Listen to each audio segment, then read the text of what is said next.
Deep mulch gardening. Lesson 2, life in the soil. Come on, let's talk about it. Knowing a few things about what actually goes on in your garden will make you a much better gardener.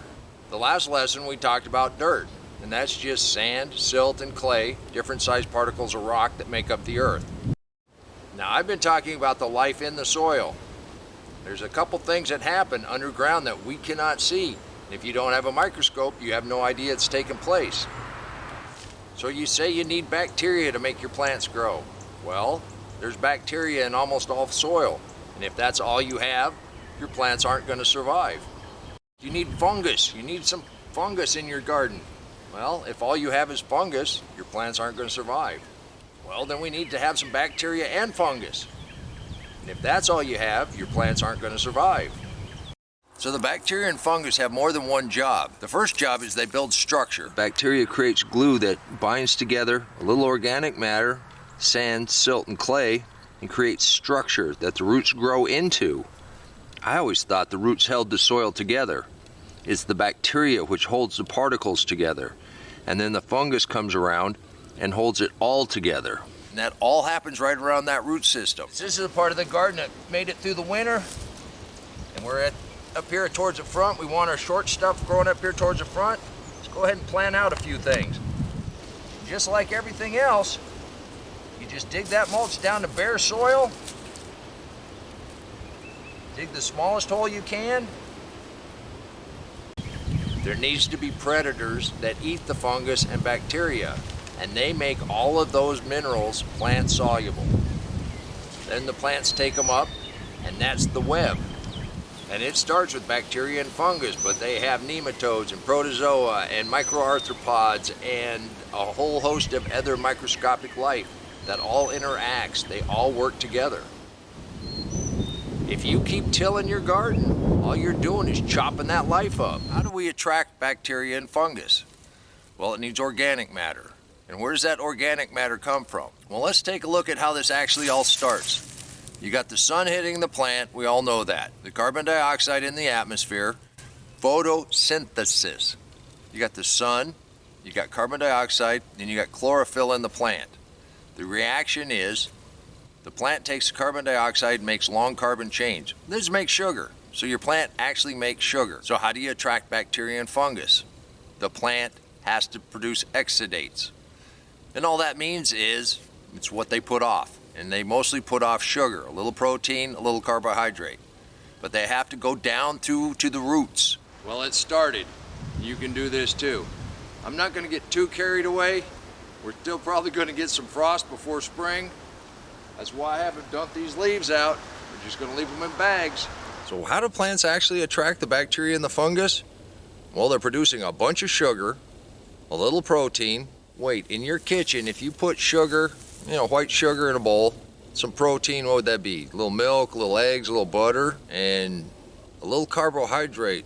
Flour? So what are they actually making? So they're making cookies. They're making cakes and cookies, but they really are. They're producing sugars and proteins and a little carbohydrates to attract the bacteria. Now the plant creates different kinds of sugars to attract different kinds of bacteria and different kinds of funguses. Your containers, the raised beds, they'll dry out very quickly. It is still winter after all. Any of your young stuff, you don't want them to dry out. So where does the plant get its nutrients? It's from the soil, or from the dirt, or from the little particles, the sand, the silt, the clay, the pebbles. But those nutrients aren't soluble, and the plant can't take them up. Job 2 for the bacteria and the fungus. Now they have enzymes which allows them to get the minerals out of the soil particles. Now there's different kinds of bacteria and fungus for the different kinds of minerals. Each one produces its own enzymes. Okay, now you got the bacteria and the fungus, and they've absorbed all of that soluble nutrition. Now all that nutrition is bound up within the bacteria and the fungus. So what does the plant do? So you need predators. So you got your good nematodes, you got your protozoa, you got your microarthropods. They come along and they start eating the bacteria and the fungus, and that releases chelated nutrition. That just means a soluble form that the plants can take up. I'm expecting a couple giant cabbages. all happens right there at the roots. The bacteria and fungus create the structure. They also dissolve the minerals, and then your secondary critters come along and they eat the bacteria and the fungus, all right there within the root zone, making that plant available nutrition right there for the roots, and then the roots take that on up. And as they take it up, they make more sugars, which attracts more bacteria and fungus, which builds deeper and deeper structure, which attracts more predators.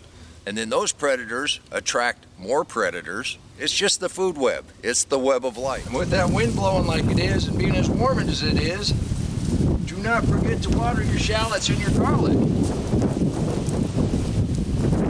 It's been all winter. Hate to lose them because I forgot to water them. And this wind will dry everything out very quickly. And there's a lot of different kinds of bacteria and fungus, but there's documented 42 minerals that a plant needs to grow healthy. A plant will produce several different kinds of sugars, proteins, and carbohydrates to attract the different kinds of bacteria and fungus that it needs to break down the nutrition out of the soil, out of the silt, sand, and clay particles. And then they will hold it in reserve, and then the predators will eat them. They will digest and go about their business, which makes chelated nutrients, nutrients that are soluble that the plants can take up. Chelated means it's just got a protein on it or an enzyme on it, it's been digested. I'm simplifying this quite a little bit, but that is the nutrition cycle. And by covering your garden in a deep mulch, you're creating an environment that promotes the life that your plants need to be healthy and survive, that your plants need to be healthy and thrive. Then you get all the nutrients, all the minerals, all the micronutrients that you can't get in produce you buy at the store. You don't need to put fertilizer down, just need to have the right life in your soil. Now remember, that structure allows air and water to get down into your soil, in around those roots and in around that bacteria and fungus. You want to have aerobic, that's the good bacteria and the good fungus. Now when you till it, yes, you fluff it up, but right underneath the tines of that tiller, you've got a compaction layer. So your roots will only go down that far. You can have the life in that area, but once it hits that compaction layer, then that's anaerobic, and it's the other set of bacteria and fungus that live there. And it takes a long time for the good guys to break through that compaction layer. We are of the earth. We eat stuff that is of the earth. Let the earth make our food for us. And you got a whole lot less work to do. The hardest thing you're ever going to do in a deep mulch garden is harvest. You can do this too. And until next time, remember, take care of yourself, take care of your family, and God bless you. Now that's some beautiful winter Swiss chard.